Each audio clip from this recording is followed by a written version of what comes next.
Start చేసి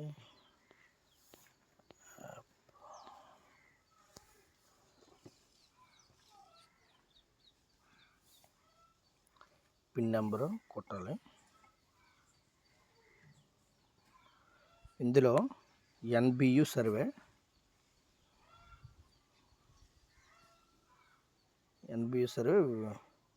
సర్వేలోని ఎస్హెచ్జిని select చేసుకోవాలి.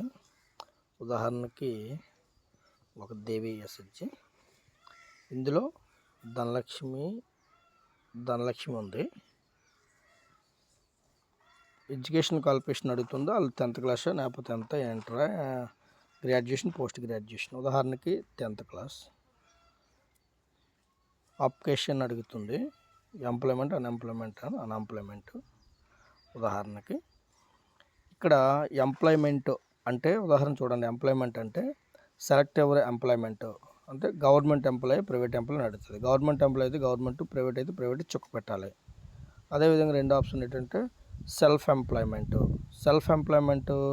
అంటే చూడండి, is member doing self employment at home అంటే ఇంటి దగ్గర చేసుకుంటున్నారు, బయట చేస్తున్నారా? ఇంటి దగ్గర చేసుకుంటే ఎస్ పెట్టాలి. సెల్ఫ్ ఎంప్లాయ్మెంట్ అంటే ఏంటి? ఇంటి దగ్గర ఏదో ఒక వ్యాపారం కానీ, ఏదో ఒక చిన్న కంపెనీ కానీ, తనకు తాను ఏదో ఒక పిండి మిల్లు పెట్టుకొని ఆవిడ వ్యాపారం చేసుకుంటున్నట్టు, కాయగూరల వ్యాపారం, లేకపోతే కిరాణా షాప్, ఈ విధంగా ఏదో ఒక పని చేస్తున్నటువంటి సభ్యురాలని సెల్ఫ్ ఎంప్లాయ్మెంట్ అంటారు. ఆవిడ ఊళ్ళోనే చేస్తే ఎస్ అని పెడతాం, బయట చేస్తే నో అని పెడతారు.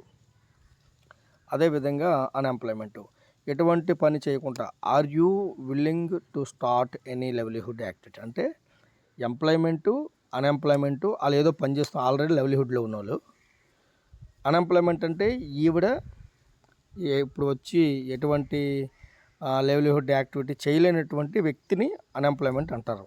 కాబట్టి are you willing to start any livelihood activity అంటే ఈవిడ లైవ్లీహుడ్ యాక్టివిటీ చేస్తారా, చేయదా? చేస్తే ఎస్ పెడతాం, చేయకపోతే నో పెడతాం. ఇది ఈ మూడు ఆప్షన్స్ గురించి కూడా. అదేవిధంగా children details. Is your children out of SHG member and willing to start livelihood activity with in your village అని చెప్పి అంటే ఈ ఎస్హెచ్జి యొక్క సభ్యురాల యొక్క పిల్లలు, చదువుకున్నటువంటి పిల్లలు ఎవరైనా సరే లైవ్లీహుడ్ యాక్టివిటీ చేస్తున్నారా? చేస్తే ఎస్ పెడతాము, చేయకపోతే నో పెడతాము. ఒకవేళ చేస్తారా, start livelihood activity with him village, ఈ విలేజ్లో మళ్ళీ ఏదైనా లైవ్లీహుడ్ యాక్టివిటీ చేస్తారా? చేస్తే ఎస్ పెడతాము, లేకపోతే నో పెడతాం. చేసిన తర్వాత మీ అందరికీ తెలిసిన విషయం, ఉదాహరణకి అన్ఎంప్లాయిడ్